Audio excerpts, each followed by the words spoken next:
William Hill Vegas sponsors Joshua vs. White on Sky Sports Box Office.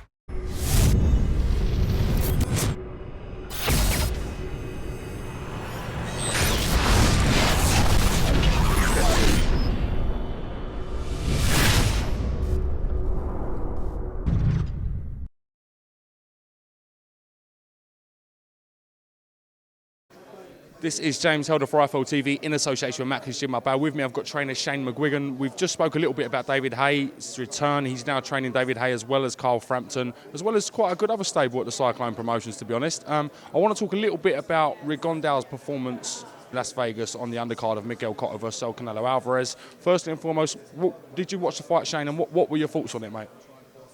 I watched the fight. I was 2 or 3 rounds in, and I was so excited. I just watched the 24/7s for the Canelo Cotto. I was buzzing for it, and it put me to sleep. And that's genuine. You know, I think he's an extremely talented fighter, but the excitement is lacking. And yeah, I think it's a bit of a shame because HBO and BoxNation gave him his shot again, and he just didn't perform. You obviously trained Carl Frampton. He's in a massive fight to face Scott Quigg for the WBA Super Championship. That was Rigondeaux's title. Did you think Rigondeaux done enough to show that he is sort of the linear champion at that weight? I think so. I think everyone, appreciates his boxing skill, but I think he's because he's so hesitant to commit. He's a hard puncher, but he has to have guys that are willing to walk onto him, and and to make him look good, make him have to fight, and he has to have a world-class fighter in front of him to do that. So I think there's still a lot for him to show and a lot for him to give, but he's 35 now, 34 or 35, and for a young for a young man's sport in the super bantamweight division, it's definitely pushing on a bit. Although there's no miles on the clock, he took a lot of had a lot of amateur fights, so it's just about getting this fight out of the way for us, coming through, and I'm sure Carl wants to challenge him. We've seen a lot of the hype with the press conference tour for Scott Quigg versus Carl Frampton. It's been great to watch. What was your most enjoyable press conference out of the 3? The one that had the crowd. It was Belfast. Always Belfast is the one that we were always excited about, and even Eddie and Scott were excited about it because that's where you're going to have that hostile crowd. And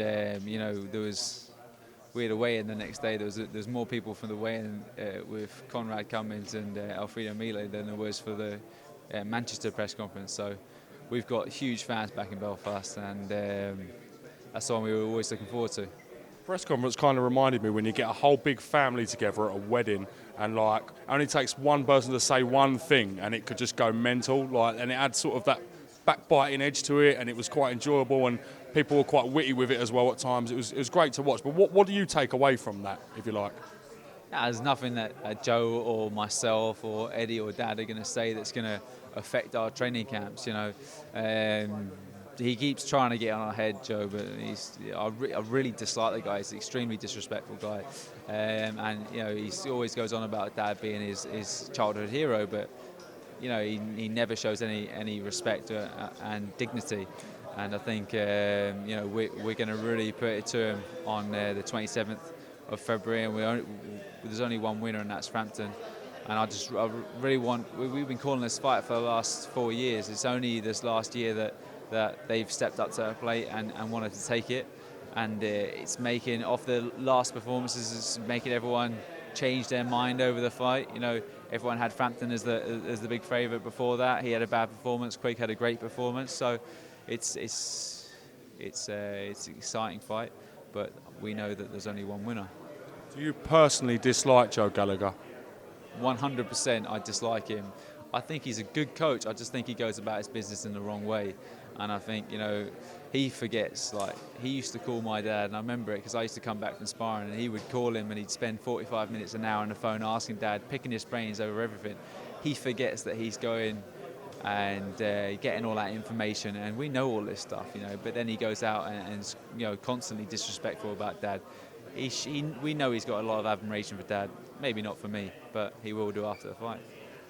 Interesting subplot with this, with obviously your dad, Barry McGuigan, and Eddie Hearn, sort of the rivalry, if you like, between yourself and Joe Gallagher, and you testing yourself against someone who's recognised as one of the best coaches in the UK as well. It all adds to the mammoth-ness of the occasion come February, doesn't it?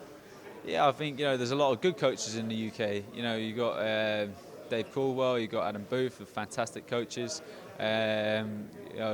Myself, I'm in the mix. You got Tony Borg, you got Joe Gallagher, Peter Fury, same thing. Yeah. So it's exciting. There's more and more world champions coming around. Obviously, Lee Haskins as well. Although he didn't have to fight for it, he still won the world title. So there's more and more world champions, and we're dominating this part of the world, and we're just bringing back boxing back on the map. And I think with the Quigg Frampton fight, that's huge. You had the Groves versus Froch last year or 2 years ago, wherever it was, in Wembley. And there's some huge fights out there. And then get David back in the mix. You got him and Joshua. We're going to take over. David Haye, if he comes through Mark de Moray to fight Anthony Joshua, could potentially be one of the biggest fights we've had in the history of British boxing. I mean, undisputed cruiserweight king, former WBA world champion. Anthony Joshua seems at the moment to be him and Dillian Whyte, two great heavyweights coming through. How big would either the Anthony Joshua fight be, or if Dillian Whyte beats Joshua, the fight with Dillian Whyte? I can't see Dillian Whyte beating him. I think I like Dillian. He's a nice guy, but I think the real caliber is with Joshua. He's a true athlete. He's a big specimen. You just look at the face-to-face. He's a lot bigger. For being a slightly smaller man, you've got to have that speed and reflexes and punching power like the David Hayes of this world. So that's when he's going to get really tested. It's just whether he can get tested tiny bit before he gets up to that level, because if he jumps in now, he's biting off more than he can chew. He needs to get tested a little bit before. But I'm a big Joshua fan, and got Deontay Wilder out there as well. He seems to be fighting guys and going backwards a little bit, but he's just waiting on that big fight. I've seen the sparring, as I said, with Haye and Wilder. It's going to be a big ding dust, that one, if that ever gets made. And it's just whether Klitschko is still in the mix by the time all these huge fights kick off. Why do you smile when you mention Haye Wilder sparring? Is there something you know that we don't know, Shane? I don't know anything. I've just seen it, and I've seen. Look, I mean, they've both given as good as they're getting, but it's exciting. That's what people want to see. That's what people haven't seen since the Tysons and Lewises of this world really going toe to toe. You got Holyfield and Bowe. That's when the divisions was at its peak, And since then, it's become a little bit more defensive. They've got slightly bigger and a little bit more cagey and stuff like that. So you want to see people putting it on the line, and that's what Haye and that's what Wilder do. And they were doing it for nothing, behind closed doors. Imagine that on the big stage. On that note, Shane McGuigan, thank you for talking to IFL TV. Cass Helder here on BoxNation. We really do appreciate it, sir, and we shall catch you very soon. Thank you very much. Cheers, James. Thank you, mate.